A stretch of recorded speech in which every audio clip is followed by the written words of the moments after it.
Good morning and welcome into the Pats Nation. He's already shaking his head. CORSO CATONE is shaking his head, but he's here. And Joe is with us in the booth. You are watching us on YouTube, listening on iHeartRadio, Apple Podcast, anywhere you podcast, and of course 790 The Score. And make sure when you get on YouTube, check out our shorts too. It goes to get a lot of play. People like those. Give that thumbs up, like it, subscribe to it, and get all our notifications. You can also contact us in our heated hotline, 855-313-PATS, P-A-T-S. It's a message line 24/7. Leave us a message, have a take, keep it clean, and we will play it on the show. Or email us in our mailbag. We had one yesterday. We had Paul emailing back. He had a lot of eggs to do that. He had a lot. Listen, I already had a lot of eggs because you've been calling him out since the Super Bowl every week. Right.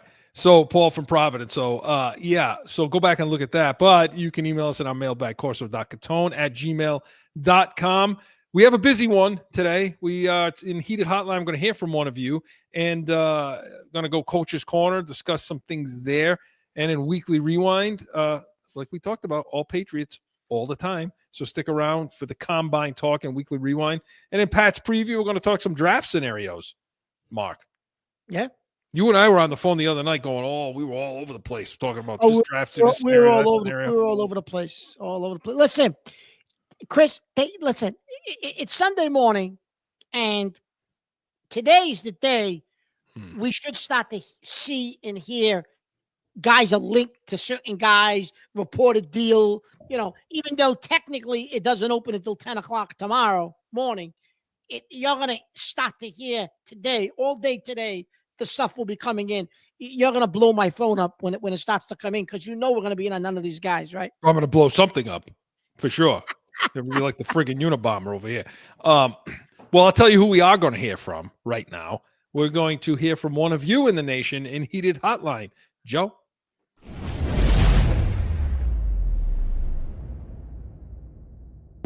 This is Sal from East Providence.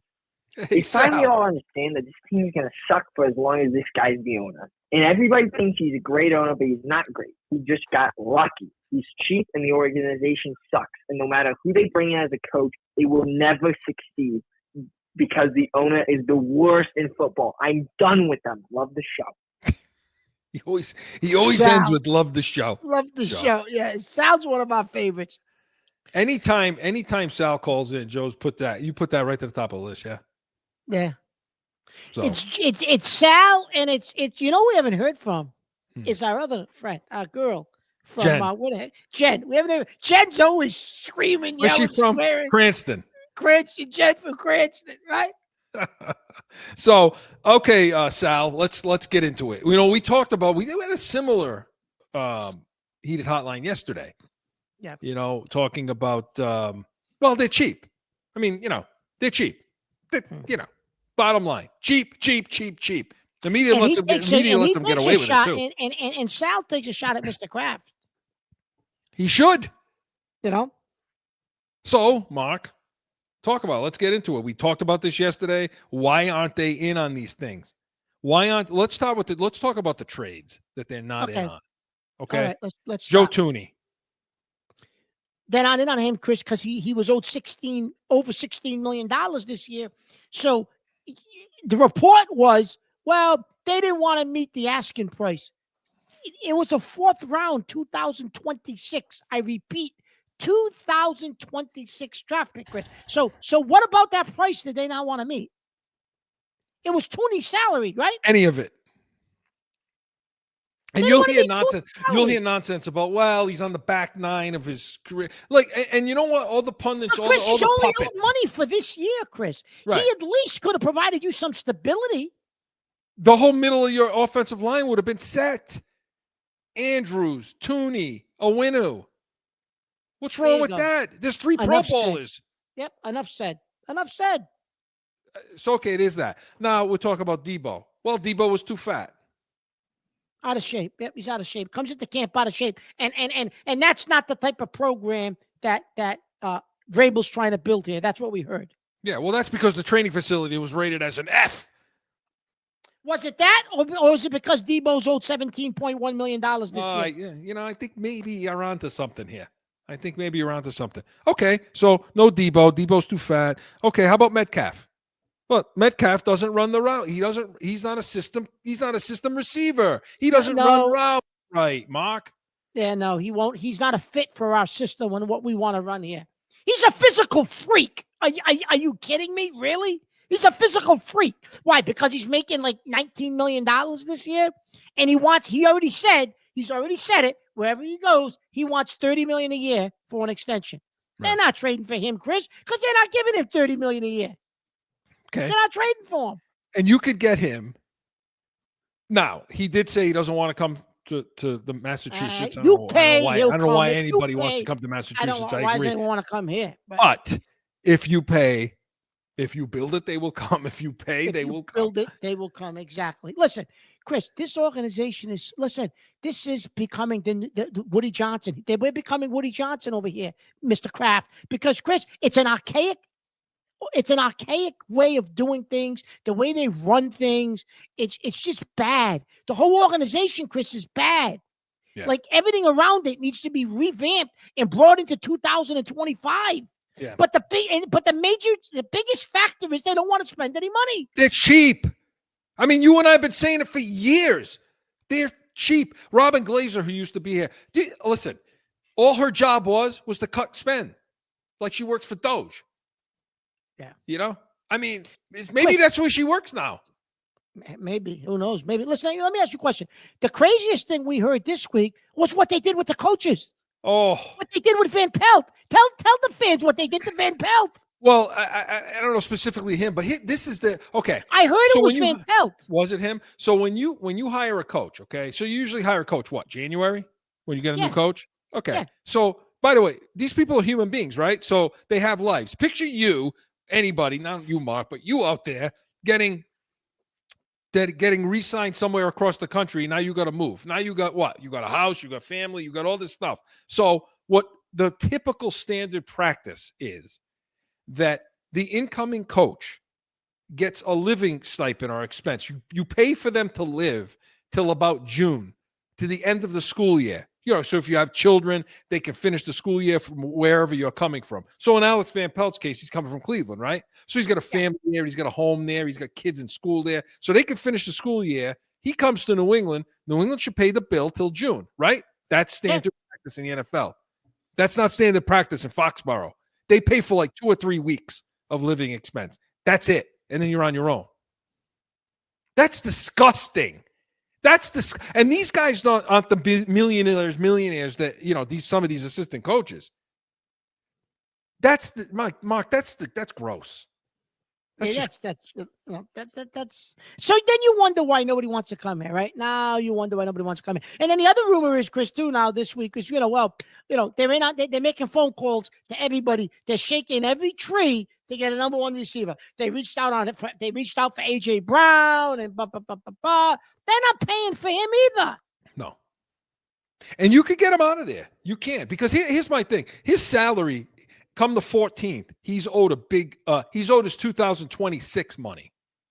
So it's a big number. His 2026 money, I think it's like, I don't know what it is. I don't know if it's 40 million. I don't know what it is, but it's like 36 million, something like that. He's owed that money for 2026 come next week. He gets I don't know if he's guaranteed. I don't know if he has to give it to him then, but I think they don't have to give it to him, but it's guaranteed. It becomes guaranteed. So if they're going to move him, they're going to move him now. They're going to move him next week, Chris. If they're moving him, he'll be moved next week. So because look at it from Philly's perspective. Okay, we got to pay this guy for 2026. We just made Barkley the highest paid running back in history. They just gave Bourne 30, they just gave Bourne money. So this is a guy we're a great offensive line. We run the ball. That's how we got to the Super Bowl. We got Devontae Smith. We got the Goddard, the tight end. So do we really need to have AJ Brown paying at that tag, at that ticket? Probably not. Therefore, you could get him out of there, but you got to pay once again. You gotta pay. And I'd give up anything for him. Anything. As Sal said, they're too goddamn cheap to pay. Chris. So there's him. Cooper Kupp. You could get him for cheap, but it's too old, too many injuries. This is what we're hearing. Well, because Chris, first of all, they're waiting for him to get released. because if you trade for him, you got to pick up his contract, which he has 2 years left at like $20 million a year. So that's $40 million over 2 years. They're waiting for him to get released, and what do they think they're going to say to him? Oh, we'll give you, $10 million a year. Come and prove it. Like what? What are you doing? He's going to get money somewhere else, even if he gets released. He's never coming here unless you trade for him and you eat the $20 million. You're going to have to. They're not going to do it, Chris. Right. And the same thing with Metcalf. And do you know who they are willing to talk to is the Raiders to get Jacoby Myers out of there with a trade. You know why? Because Jacoby Myers is making $8 million, $9 million a year. It's all he's making. Cheap money, Chris. That's all they want to spend. $8-9 million. Oh, we'll do that. Yeah, that's a good deal. That's good. That's the common denominator in all of this. Okay, is the money. And now we talk free agents. Okay, there's a trade. Jacoby Myers is a 3-4 receiver. That's all he is. I agree with that 1,000%. That doesn't move the needle. Doesn't do anything. No. I mean, you may have a better receiver on the route. Who knows? You don't know what Booty. You don't know what Pop Douglas in this system can do. So yeah, you don't know yet. So why are you doing that? Okay. So now you look at free agency now. Godwin. Well, he's got an ankle injury. That's a depressed asset. That's the kind of guy they'll be in on. Yeah. You know? And Devontae Adams. Well, he doesn't like McDaniel, so I try for him too. Yeah. There's always a reason. Then you get to the offensive line. Stanley. Oh, there's a lot of hard, heavy talk about Stanley with them. And you know why? Because Baltimore's keeping him. That's why. And if he doesn't go in Baltimore, who do you think is gonna make a play? He's gonna go play for Kansas City. Absolutely. That's why Kansas City freed up Tooney's money. So you're gonna hear the same. Just so you know out there, you're gonna hear the same rhetoric and nonsense about all. Kirk, he got signed. He was released. He got signed for a 7th-round draft pick. Right. Tyler Lockett's been released. That's a guy they may look at but look, he's old. He's 32 years old. And he'll come in on a bargain basement deal. He'll take $5-6 million, Chris. He'll be another KJ Osborne. That's that. But they don't want to go get the guy out of Seattle that had 900 plus yards and 5+ touchdowns in all 6 NFL seasons that he's played. DK Metcalf. And by the way, that's doing it with Geno Smith up there in Seattle. Yeah. The last couple of years, yeah. So again, it's if you don't. So how much does Vrabel really have here? What kind of control does this guy have? I mean, he talks about we're going to be aggressive. Well, doing what? Chris, all he has, Chris, is what Kraft is willing to spend. He's not. Okay, yeah, maybe he has control of. I want this type of guy, this type of guy. Okay, fine, but when push comes to shove, Kraft's got to spend the money. And if he's not willing to spend that kind of money, how much can you actually do? Yeah. And so if you look at other positions in free agency, so you go to linebacker, right? Say, all right, well, they're not going to do anything on the offensive side. How about the defensive side of the ball? So we need upgrades at linebacker, right? I mean, right? Yeah, absolutely. So Dre Greenlaw, his PFF free agent rank is 18th. Perfect fit. But Chris is going to want money. Okay, so. No, but instead, who they'll go get? The 65th ranked Jamie and Sherwood. Who good player. Okay, sideline to sideline. Supposedly, Chris, that's what they're high on him. Yeah, he's got a lot of athleticism. He played safety, so he knows how to cover. Okay, but not the best one. Not Greenlaw. No. So okay, you want to talk about defensive line then? Milton Williams. He's the best. He's number 1. But they may go get him, Chris. They might.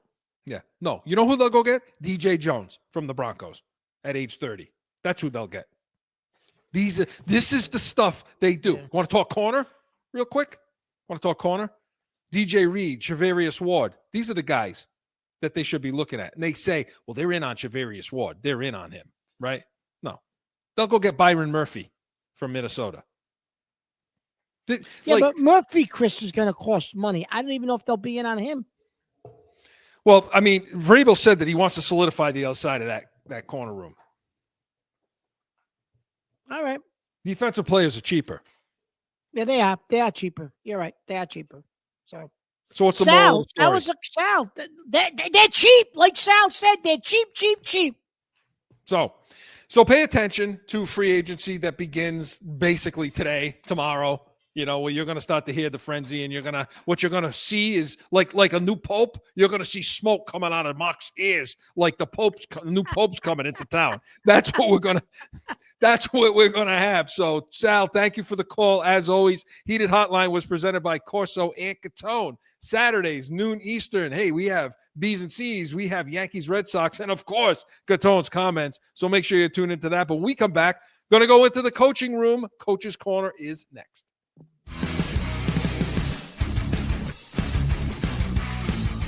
The real deal New England field. What does that mean? We're like you. We're going to bitch about everything.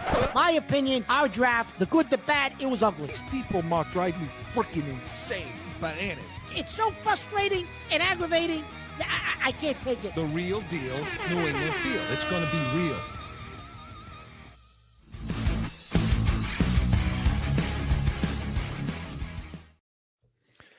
Back in with more Pats Nation. Okay, yeah, so we've got a couple of technical problems here. I gotta fix the camera. that's all right. Here. That's all right, Mark. You fix the thing. I'll set up this. I'll set it up. Set it up. When you set it up. We want to talk about some of the other free. We got into it a little bit in the last segment, talking about some free agency. Talked a lot of trade stuff, but we want to get into some more free agency talk. We're going to do it in Coach's Corner. We're going to do it now. Coach's Corner. So here we are now. Tomorrow starts the tampering period, 10 a.m. On the 10th, which is tomorrow. But yes, you've been hearing a lot of things going on, Mark, all weekend, everything like that. What deals are getting done, but you're not hearing much on the New England front. So no, we talked about free agent. I mean, we talked about free agent wide receivers, but let's go back to that a little bit, okay? Because we talk trades a lot, but with free agent wide receivers, Mark, the likes of Godwin, Diggs, right? Now Adams is on that list, right? Yeah. So, who is it that you're? I mean, and Cooper Kupp is probably going to get released too, yeah. Well, supposedly he's going to get released, yeah. So, I mean, I guess you look at Godwin and say he's a fit. I mean, he played in the system. He runs good routes. All this nonsense you keep hearing. Let me ask this question real quick. When you keep saying the system, right? Yeah. Isn't that supposedly supposed to be a new system right now?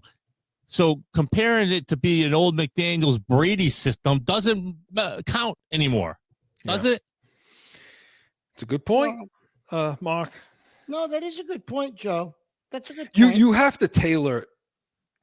I have to believe that there's some tailoring of the offense to what you bring in. They're going to tailor it to the quarterback, okay? And therefore, if you bring in guys number ones, like if you bring in an AJ Brown or a Metcalf, you're gonna figure out how to get those guys the ball. I mean, McDaniel's is a good coordinator and he's a great play caller. So I have no problem with that. So I don't know why, but Mark, free agent wide receivers, what are your thoughts? Nothing, Chris. Nothing wows me. I mean, I guess okay. So if Godwin's available, and we'll find out if he's available. Tampa Bay's still trying to work something out before tomorrow morning, 10 a.m. tomorrow morning. But he hurt his ankle last year.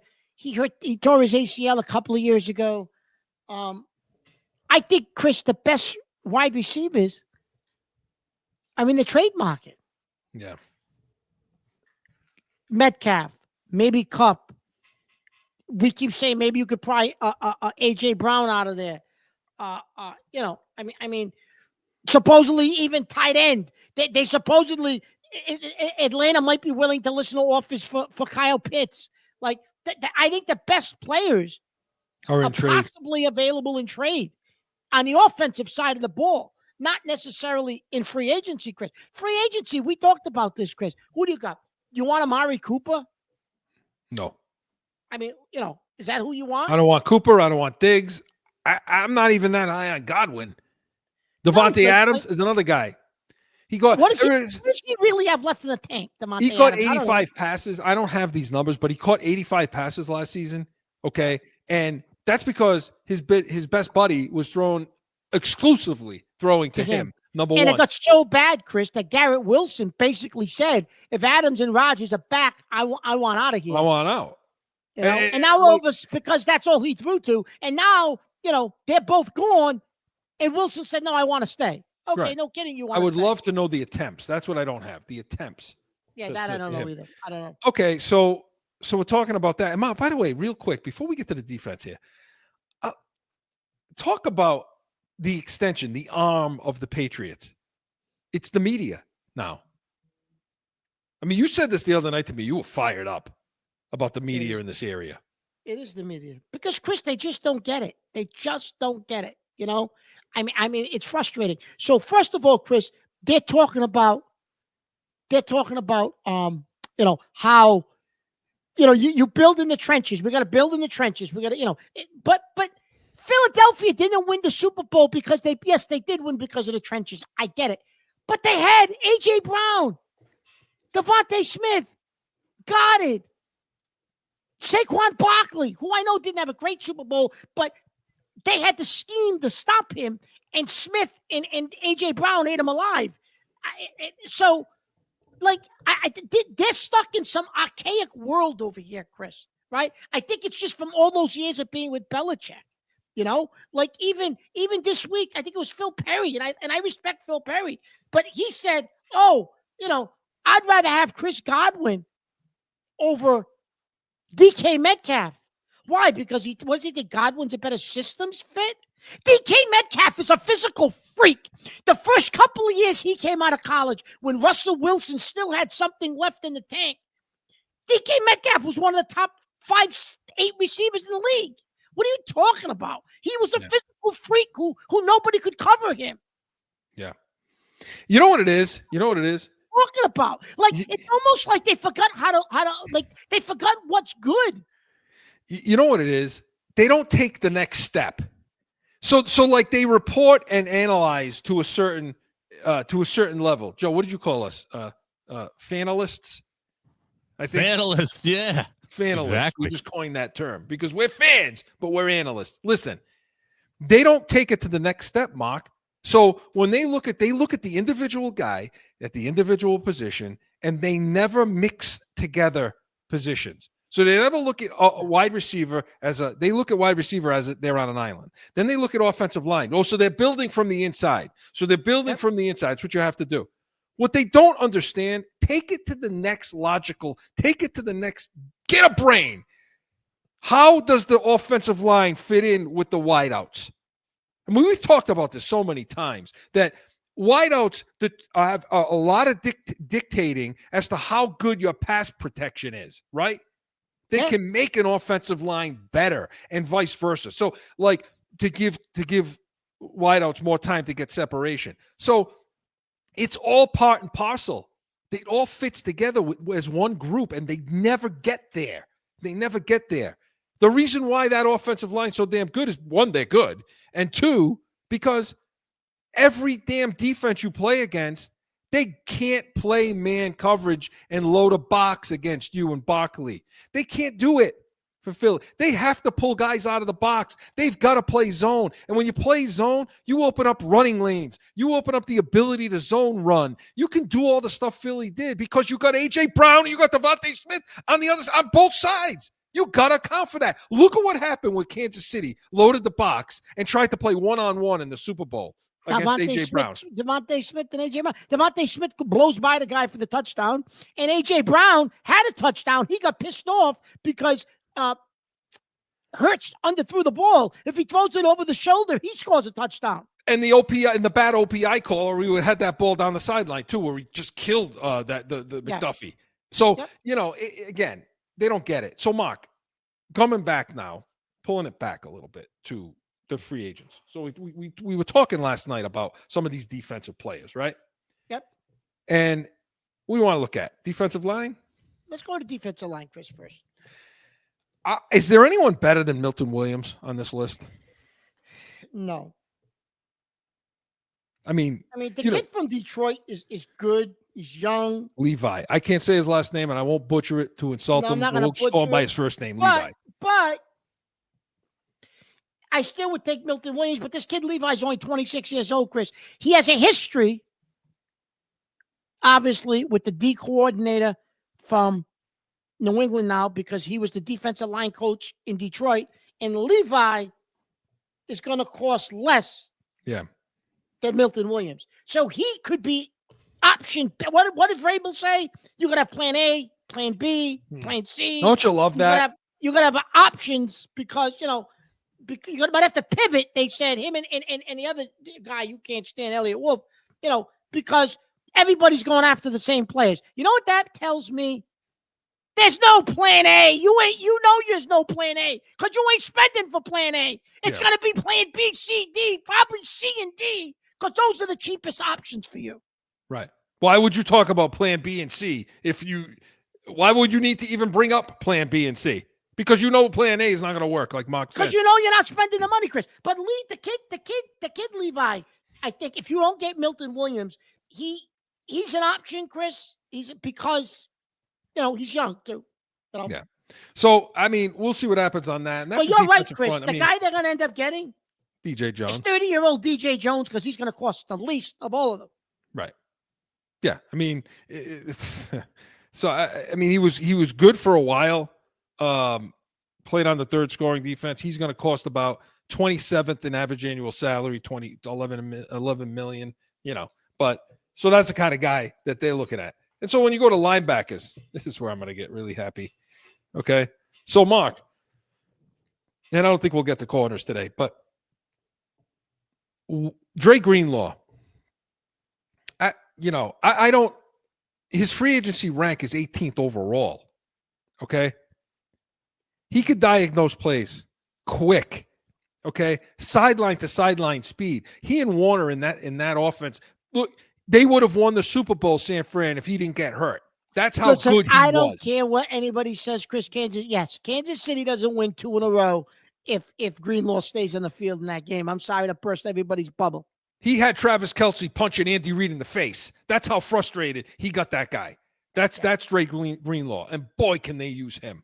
Okay? So, Chris, let me ask you this. Would Greenlaw take a Patriot type of 1 year, prove it deal because he's coming off an injury? If you give him $15 million for a year, $18 million, and say, let's see what you know what I mean? See, that's what I'm saying. See that kind of talk? That kind of talk pisses me off. Okay? That's why I said it. That's why I said it. Me off because that's why I said it, Joe. That's your typical Patriots nonsense, okay? Hey, let's bring him in on a 1-year deal. Let's pay him, and then let's see him prove it because he was hurt before and all this other stuff. Yeah, that was fine when you had Tom Brady, Bill Belichick, and you had an operation that was better than anybody else. Sure, everybody would come in for a year. You are not that team anymore. You're not that team. Get out of that. Get out of that mode, Kraft. You stink. You stink. Your situation stinks. Your state stinks. Okay, your facilities stink. Your plane stinks. So you got to pay. You have to pay. This 1 year prove it nonsense. Pay the guy. Pay the man. What did Dion used to say? Pay that man. Yeah, pay that man. So listen. So Greenlaw's a great fit, Chris, here, obviously, right? But you don't think, I don't know why everybody is just assuming he's going to leave San Fran. I have to think Robert Saleh would like to keep him. And if they do lose Greenlaw, and it's not to the Patriots, everyone keeps talking about this Jamie and Sherwood. The Patriots are really interested in them. Well, I got news for you. If San Fran loses Greenlaw, Saleh coached Sherwood in New York. So you don't think he's going to say, hey, we can get this kid. Now, if we lost Dre, let's go get this kid. You know what I mean? So I don't necessarily know what the Patriots are going to end up with. Maybe Ernest Jones. What about he's him? Versatile. Is he a fit? Well, he's versatile. He can play multiple roles, inside linebacker, base packages. He's a situational blitzer, but he can cover. And he can generate pressure. He's a well-rounded linebacker. Fine.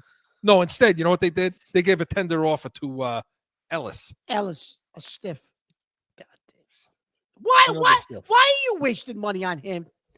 Why? Because it's $3 million, Chris. It's a $3 million deal. That's why. Why hasn't Giovanni Tavai been released already? What are they waiting for? To irritate me, to piss me off. That's Look, why wouldn't you have released him already? He stinks. He stinks. I don't. Oh, he was playing out of position. Because the year before he was any better. He couldn't fill a hole the year before. He's gonna fill a hole this year. He stunk.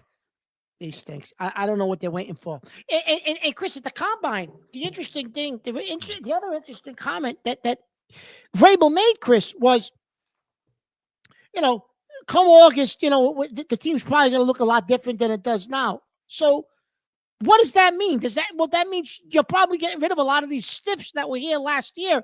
Well, start now. Get rid of them. Release a guy like Tavai. Start releasing these guys. They're stiffs. What are you holding on to him for? Why are you tendering this guy Ellis? He stinks. What are you doing? Yeah. They kept the other guy today, Chris Jacobs. They signed him too for $900,000 to tackle. Yeah. What's that? Just in case you don't get a tackle, they're hoping that Maroney can work miracles with him and use him at right tackle. What? Jacoby Brissett wakes up in the middle of the night thinking he's getting hit because of that guy. You know what I mean? So yeah, let's re-sign him. He's got PTSD from him. Yeah, and before we go to break, just real quick on the corners. Vrabel wants to secure that other side of the field. Then it should be DJ Reed or Javarius Ward, right? Makes sense. It should be. It's not going to be. Instead, it'll probably be Asante Samuel Jr., who, by the way, is a slot corner. Great. We need a boundary corner. We're going to get a slot corner. I don't think the father wants him in New England. So I don't know if that'll happen. But I bet you it's Byron Murphy from Minnesota, who's kind of at the back end. And you brought up a good point this week, though, Chris. Why not go get Darius Slay? Who would be a better person to help teach Gonzalez how to be a real pro, not a Philadelphia release him? Yeah, I mean, that's a 1-2 year thing. You probably get him in June. And that's okay. I'm all right with that. I'm okay with getting DJ Reed and him. You don't have to wait to June. He's now a free agent. Well, he can sign with whoever he wants to. You see how the draft goes because But again, so these are some of the defensive things we're thinking about as far as free agency goes, stuff to look for. Let's see if they're in on any of these guys. But Coach's Corner was presented by CORSO Law Group, CORSOLawGroup.com. And we come back. We're going to go back in the weekly rewind, talk a little combine, and so much more. Stick around.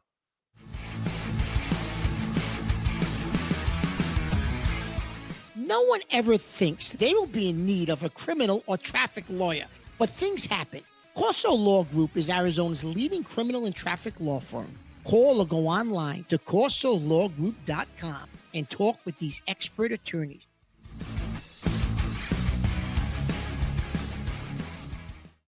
Back in with more Pats Nation. Okay, Mark, let's go back in the week. Let's talk about the combine. Weekly rewind. Joe. I'm going back through the week. About a weekly rewind. See, you guys out there don't know this. Joe's not talking much today. That's how disgusted he is. Yeah. You think we're disgusted? He's so pissed off. He can't even. He doesn't have any words. Why is he pissed off? Because he's a what do you call it? Fanalist. He's a fanalist too. Well, I look at things slightly different, but still the same things apply. And when I even hear you guys talk about it, and Mark usually picks up the point of the wide receiver more so than you, Chris.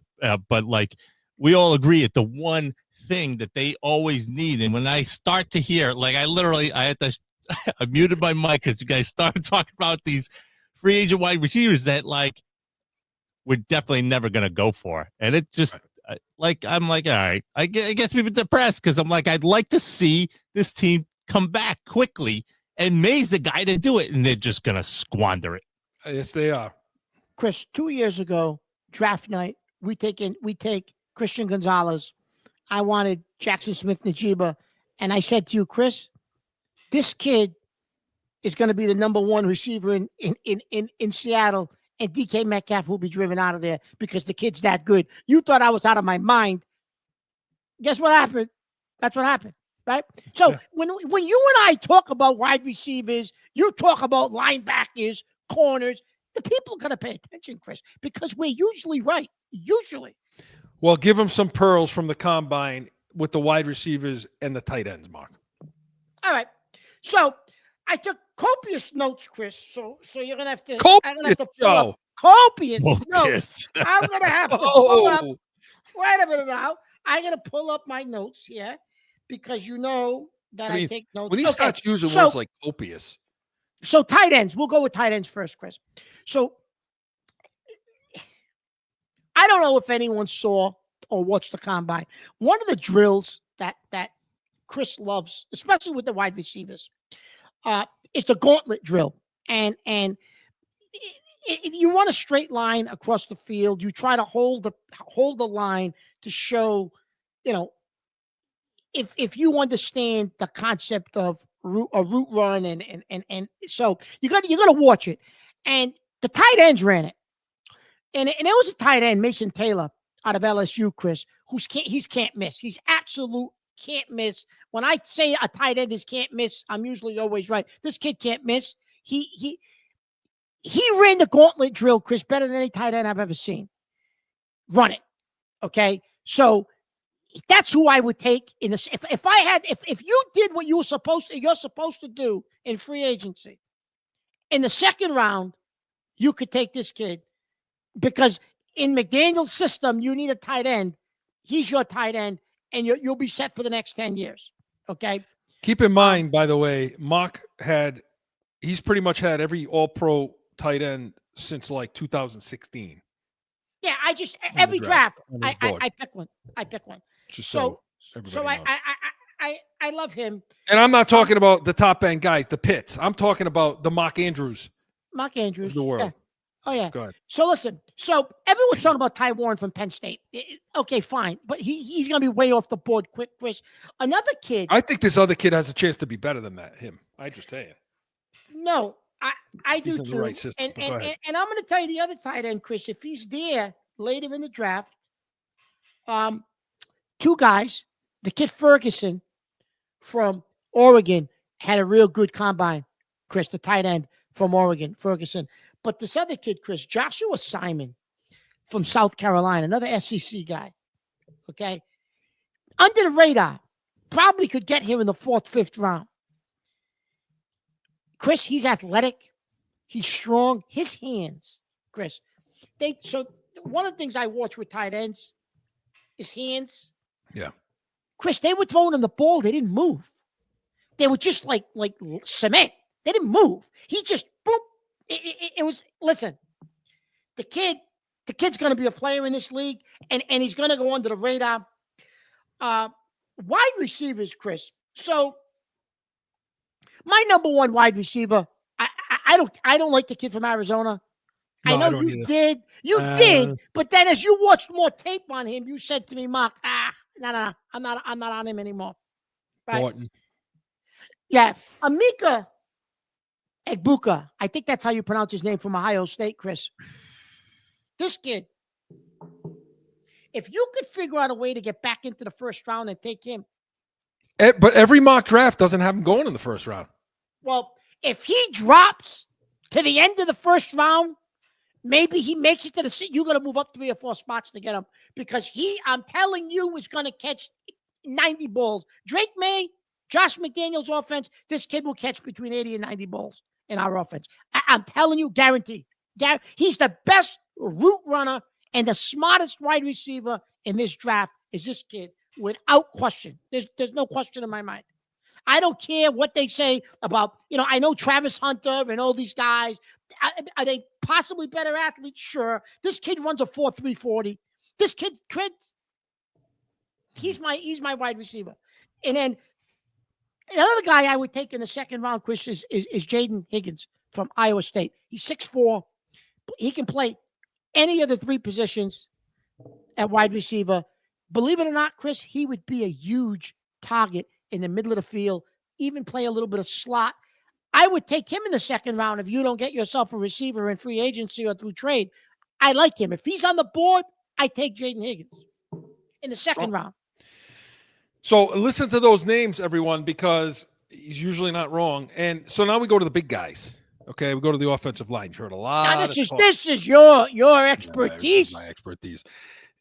You've heard a lot of stuff about Will Campbell, okay, and the arm length, his height 6'5", his weight's 319, his hands are 9.5, arm length 32 and 5/8. This is the big thing. His wingspan 77 and 3/8. You know, from left to right. Is that a problem? Is that a problem? Well, it's only a problem. It's only a problem because he's an athletic freak on the offensive line. Okay. He is. If you're going to take this guy, you have to have an idea in your mind that he may end up playing guard. He may end up playing guard. But it's not a problem if you're not a player that uses your hand, that uses your arm length in the way you block, then you can, it's not an issue. It's not. So when you're when a defensive end's coming off the ball, okay, think about it. Your arm lengths are locked. You're not extended. You don't start extended to block somebody. It depends on your jab and your punch as to your arm length, okay? But not your initial. It just depends on the style he plays, you know? And that's for the coaches to figure out. I still would take him. I don't know if I take him at 4, but I would take him at 8. I would take him at 10. I don't have a problem with that. So you would trade down for some draft capital. And in the next segment, when we come back from break, we're going to talk about all draft scenarios, okay? But that's one guy. Banks out of Texas. To me, I think he's a starting left tackle in this league for many years, okay? He's got all the measurables you want. He's played against a good competition. He's seasoned. He could play left tackle. He's a walk-on, play left tackle. That's who Banks is. So you're looking at those two guys. And do you got to take him at 4? I don't think you need no, you don't need to take him at 4. He's sitting in that range again, that 8 to 12 range. You know? And then now you talk about Membu from Armand Membu from Missouri. Okay. Mm-hmm. Now, when we go into the next segment about scenarios, we'll talk about this kid more because he's a true right tackle. This can't be your typical Patriots nonsense where you take a kid, okay, and you try to, like an Isaiah Wynn, or you took Wallace last year and he's a right tackle. Now you want to play him at left tackle. You can't do that with this guy, okay? He's a true right tackle, but let me tell you something. This kid can be an all-pro right tackle, period, end of story. And so those are 3 names to look at and 3 names everybody's looking at on the offensive line. And just really quick, Mark, I just want to bring up a couple of linebackers, if that's all right. Of course. Because, you don't now care you about always the hit, defensive side of the you always hit on linebackers, but we never draft those linebackers, just for the record. No. And just really quick, if you're looking at defensive linemen, hey, take a look at Derek Harmon out of Oregon, okay, as a defensive lineman, kind of like Chris Jones. That's my comp to that kid. So look at that kid. Look at Tylik Williams out of Ohio State. He's got agility, power, not that speedy, but he's playing in the defensive line. 2 guys there to look at. Linebackers, Mark.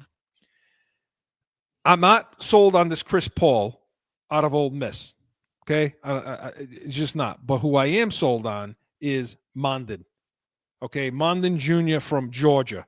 Okay? You want to talk about, I watched him run those scrape drills, okay, cone to cone. You want to talk about a straight line. And his kick step forward, his trigger step forward, he replaced his step well. He stayed in his circle. His legs never moved outside of his circle. This kid can go sideline to sideline. He's a little undersized, but that can be fixed. He played against the competition. We saw him in the Senior Bowl. This kid is going to be this kid is going to be a legit middle linebacker, like a Greenwall, like a Warren. This is this kid. Trust me. Chris, well, listen, nobody listened to you a couple of years ago in the Kobe Dean. Until he got injured, he led Philadelphia in tackles this year. Think about that Philadelphia defense, Chris. Think about what they did in the Super Bowl. He led them in tackles, and he didn't even play in that game because he got injured. So that's a couple guys. And the only other guy I'll mention is Jack Kaiser from Notre Dame. Yeah, kind of lumbering, not really fast. He's, like him. He's a football player. Yeah. He's a football player at linebacker. So take a look at those guys. But those are some of the guys to be looking for that we took from the combine that we think could be. So as the weeks pass, we'll talk more about the draft. We'll talk more about some of these guys in a little more detail. But we're going to have some fun in the next segment. Weekly Rewind was presented by CORSO and CATONE, Saturdays, noon Eastern. Make sure you're tuning into that. When we come back, going to have fun in Pat's preview. We're going to talk draft scenarios. You don't want to miss that.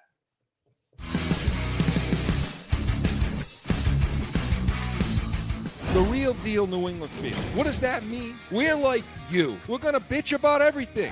My opinion, our draft, the good, the bad, it was ugly. These people, Mark, drive me freaking insane. Bananas. It's so frustrating and aggravating. I can't take it. The real deal New England field. It's going to be real.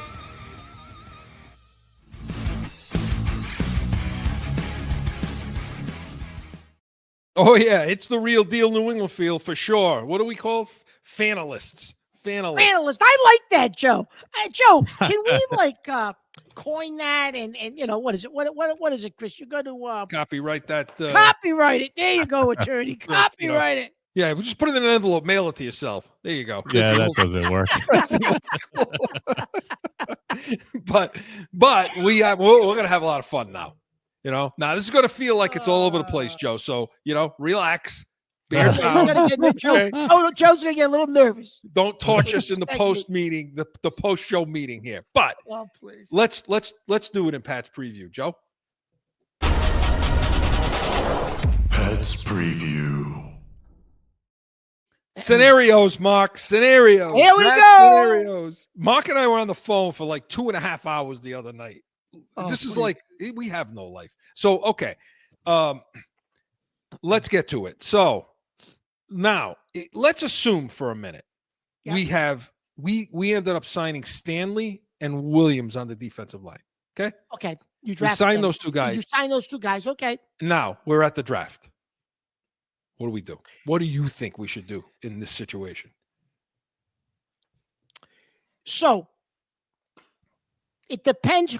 So if that happens, and with the 4th pick, Travis Hunter's there, I take Travis Hunter.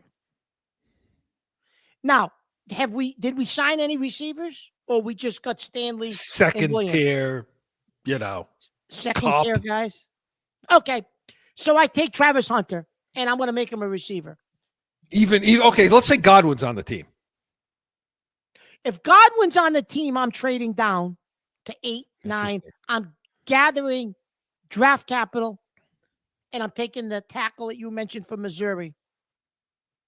The right tackle. Like the right tackle. That's what I'm taking. It was Zimbabwe, you said. What's his name? Membu. I'm trading down. I'm getting draft capital. I'm trading the 4th pick. I'm taking Membu. Okay. And then I'm going to use more draft. Then in the 2nd round, I'm taking Mason Taylor, tight end. Now, depending on what you get for that pick, it's a possibility that you could end up with 2 second-round picks now. So if your idea is to say, your 2nd-round pick and then another one that you get in this trade. So when you trade down. So if your idea is to say, okay, I'm going to take Membu, okay, and now I'm going to take the tight end also. If you can play with those 2 second-round picks, because I believe you're Ohio State. I don't believe people will be looking at it the same way you are. I am, but I don't think people will. I don't think the teams are. Then I'll trade up and go get him. Well, but you may be able to take him with your 2nd-round pick that you own. Chris, if he's there with our second round, if he's there when we pick with our 2nd-round pick, oh my God, that's like that's a 30-second hold the card up, picks in, and then the tight end you can trade back. You could trade up a little more and go get him too. That tight end. I like that. Now, for me, in that scenario, the Godwin, the thing, I'm still on the fence as to would I put Travis Hunter on this team anyway, because I don't believe in Godwin. Okay. I don't believe in God, but let's take Godwin off the board for a minute. Let's just I like Travis Hunter because I talked myself into it again because I was out on him for a bit because of the competition he plays against. I was out on him because I don't like who they play against, you know. But I watched his work. I listened to the man, okay, in some of those interviews. Go ahead. Yep. And then I watched the workout he typically does, okay. Mark, this athlete, you don't see a guy like this all the time. You're talking about Micah Parsons as a unicorn. This guy very well may be with the athleticism. I truly believe after watching this guy that he could play two sides of the ball. Like he could actually do it. Now, the study process of it, how you study, how you watch film, that makes it difficult to do. That's the only reason why it's difficult to do, because of the prep that nobody considers when they're talking about this. Okay. But I do think he could be a top 10 quarterback, a top 10 wide receiver in this league, maybe even better than that with a guy like McDaniels, because he's perfect for that system, you know? So I think I would take him there. And then with that second round pick, okay, I would take one of the thirds that we have and I maneuver back. I would figure out a way to get 2 second-round picks, and I like your idea. I like your thing. Now, if we don't get either Stanley or Williams, we didn't do anything. We did what we think they're going to do, which is be tier 2, 3 tier guys, you know, B and C players, you know, Jacoby Myers, you know, and the linebacker from the Jets and so on and so forth. Robinson is the offensive tackle. How about that? We'll go Robinson, offensive tackle. I'm okay with that. Okay, so you got Robinson there instead. And what about the receivers? Did you No Williams? anybody? No, you got second tier guy. You got Jacoby Myers. You traded for him. And you're taking. I'm taking Travis Hunter with the 4th pick. Okay, so if you take Travis Hunter with the 4th pick, what do you do now with the 2nd round and the 3rd round pick? Remember, you're picking high up on. You got 2 3rd round picks. So in the 2nd round, Chris, I still am taking Mason Taylor. I love Mason Taylor. The Do you 3rd don't think round, he'll survive no, into later in the 2nd round? no. I think he's gone. By pick 40. So even if okay, so you're taking Travis Hunter at 4, you said, I think. Yep. But we've only signed Based on that scenario. based on the scenario of having Robinson. Yep. And no, Okay. you got 2nd tier guys like Jacoby Myers. So if that scenario happens, you take Travis Hunter. Does that mean that when you pick in the second, this is going to be hard for you, because when you come up in the 2nd round to pick, both the tight end and the Ohio State wide receiver are there. Now you've already taken Travis Hunter. I'm taking the Ohio State wide receiver. So you want Hunter and him. No offensive, no. Okay. What happens if you don't pick up an offensive tackle in free agency? Now what do you do? Now what do you do it for? So at 4, I trade down to 8. And do you take a shot on this kid Campbell, Chris, to be a tackle? If Scarnecchia says yes, then yes. Okay. If Scarnecchia is sitting Listen, there saying, I am going to say this, Chris. Doug Marrone and Dante Scarnecchia. yeah, I mean, they're the gurus. They're gurus. So if those 2 guys are sitting there looking at film and they say to Vrabel, yeah, we can make this kid a left tackle. Don't worry about it. Draft him. Vrabel's got to listen to them. And maybe he doesn't do it at 4. Maybe he goes down to 6 or 7, tries to get a little capital, and then he takes him. Because based on the combine measurements, no one's taking him, Chris, in the top 5 or 6 to be a tackle. We might, if Scarnecchia or Marrone say, no, he's a tackle. We're all right with it. Take him. That's different. The one thing we haven't talked about, will Travis Hunter be there at 4? Now, you and I have a little bit of I do not think he will be. I don't think he will be. You seem to think the 2 quarterbacks are going to go. I don't think Sanders is going in the top 4. You think he's going to. Explain why, because I just don't see it, Chris. I think Ward's going to go. I don't think you're going to see Hunter go in the top 4. But tell me why you think he will.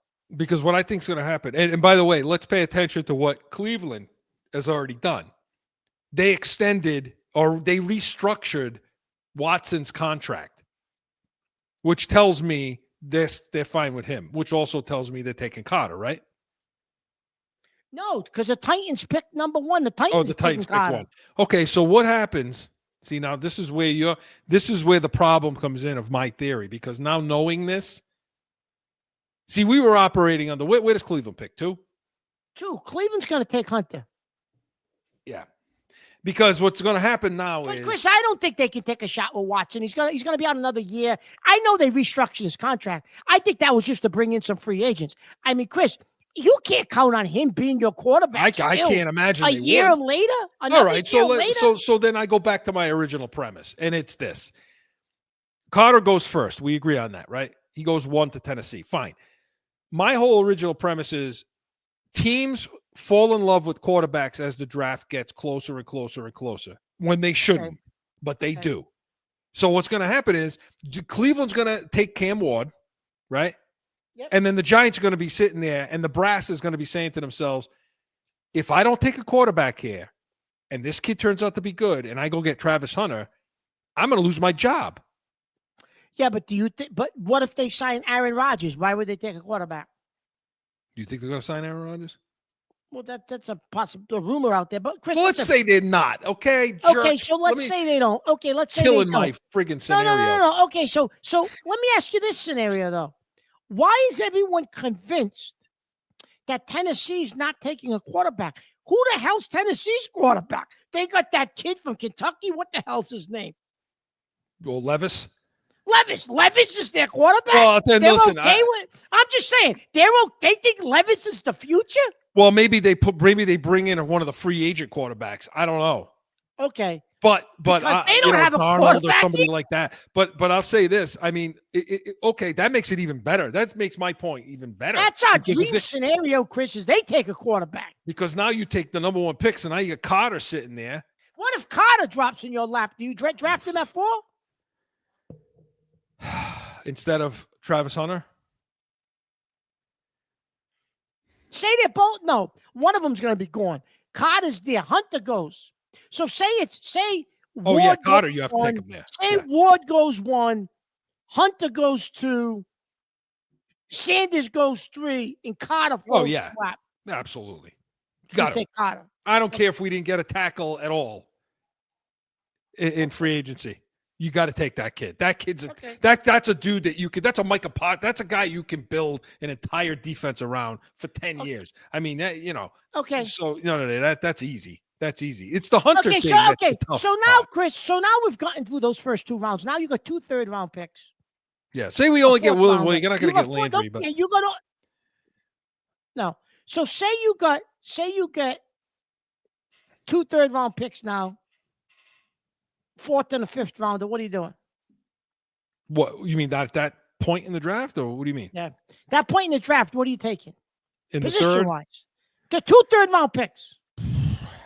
it depends on what you did up front. But let's just say you got Hunter, and let's just say you got your tight end. You got these things. Yeah. Now I'm going to look to the defensive side of the ball. I want to see what they got. I want to see what's left for tackle, offensive line, and then I want to go to the defensive line at that point, which is deep and edge. It's deep.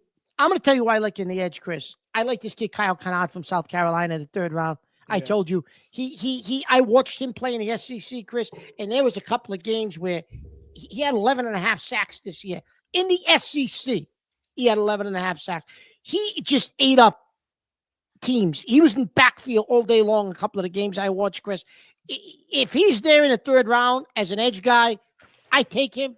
Oh crap! We gotta go. Oh God! Hurry up! We're out of time, but listen, we're going to pick this up. We're going to pick this up next week, so make sure you're tuning in there. But the Pats Nation was presented by CORSO and CATONE, Saturdays, noon Eastern. Hey, make sure you're tuning into that. Come back next weekend, 8 a.m. Eastern. We're going to pick up this discussion, talk free agent frenzy, and so much more. We are the Pats Nation. Hey, Joe enjoy your fell Sunday. asleep. He fell asleep.